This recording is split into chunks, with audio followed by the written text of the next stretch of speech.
Products you could only imagine before. Do you remember Pebble? Remember Quibi? Remember Juicero? Puffed up in the press and by celebrities, investors sunk millions into these often ridiculous ventures, for no other reason than hype. The SS Microwave, the Doggy Doorman, Movalier, the chandelier for your car.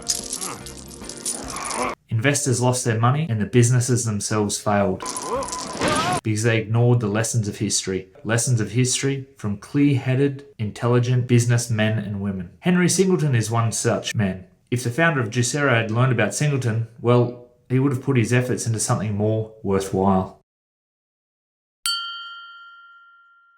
Troy, would you like a glass of orange juice? I sure would.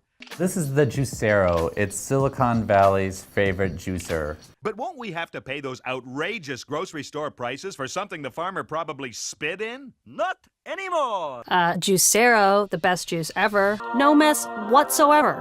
It's so easy that it makes the old way of juicing seem, well, old. Why did I do all that other stuff? Who cares? That's our past life. This is our new life. Plug in your press and make sure the lights on the front flash a few times. Open your Juicero app and sign in with your account. Locate the scanner and read the instructions for generating your QR code. To generate your QR code, turn your phone sideways and hold the QR code up to the scanner. Tap the button on the screen will now try to hear the beep. You got all that from one bag of oranges? This is our new life. Our founder, Doug, is straight up made of juice. A few years ago, Doug Evans was a Silicon Valley sensation. Big venture capital firms were captivated by his $700 Wi-Fi-enabled home juicer. They funded his company to the tune of $120 million. Juicero attracted celebrity followers and endorsements as well. Kobe Bryant pushed the product. So did Oprah. Juicero. I have one, and now you all will have one. And Ivanka Trump. Juicero was the Tesla of juicers until it wasn't. It turned out that you didn't need the $700 juicer machine at all. You could squeeze the juice from the juice packs that were supposed to go into the machine. The machine itself was superfluous. A year and a half after it started, the company collapsed. This is just pretty much everything wrong with Silicon Valley design today. It's a solution for rich people that's worse than the problem. Quibi was another one of these businesses. They spring up all the time and then they disappear. More people probably remember blood testing company Theranos than failed media venture Quibi. I wanted to do something with my life that people thought was impossible before. Disgraced Silicon Valley superstar Elizabeth Holmes turned herself in today to begin her 11-year prison term for defrauding investors. Investors were conned by the Theranos founder Elizabeth Holmes because she was a con artist. Quibi's founders seemed more astute. They weren't baselessly lying. Quibi was more ridiculous than outright deceptive. We were able to do something that no one's done before. Quibi is a streaming service specifically for mobiles. I thought of your company, of course, given it would have seemed that it was well positioned to capture people who are on the move. And we are an economy right now in which people are not on the move. A stupid gimmick that solves a problem that didn't exist in the first place. And we were able to do something that no one's done before. But Juicero, Quibi, Theranos, they all used the same vehicle, hype.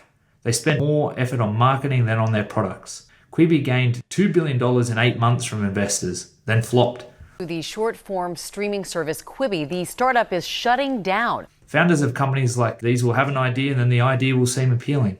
It'll appeal to the media and to investors. It's all about fast cash and immediacy, not the long term. It's about glitz, pretense, and the momentary. The sober, calm foresights of people like Henry Singleton are ignored, but they shouldn't be. Singleton's life is a lesson in success gained from ignoring hype and ignoring the fleeting. Henry Singleton was one of the world's most successful investors and greatest businessmen.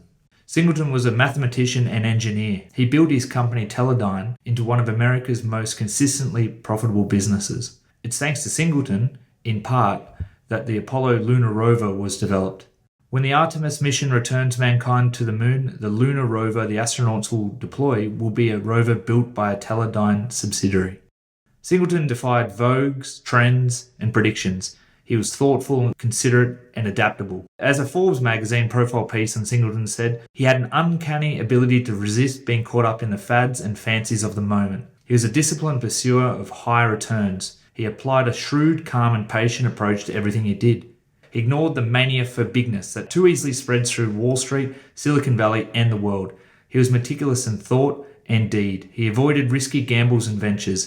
He was rigorous and learned about those businesses in which he invested. He studied them and familiarized himself with everything they did, every part of their operation. He knew every person who worked at those businesses, not an easy task, but one that, as Singleton showed, is rewarding in the long term.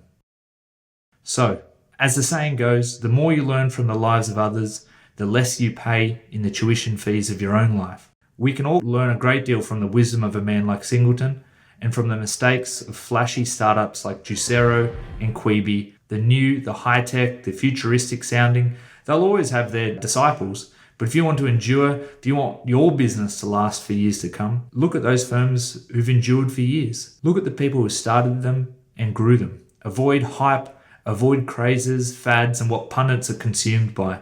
Emulate Singleton. Look to the long term.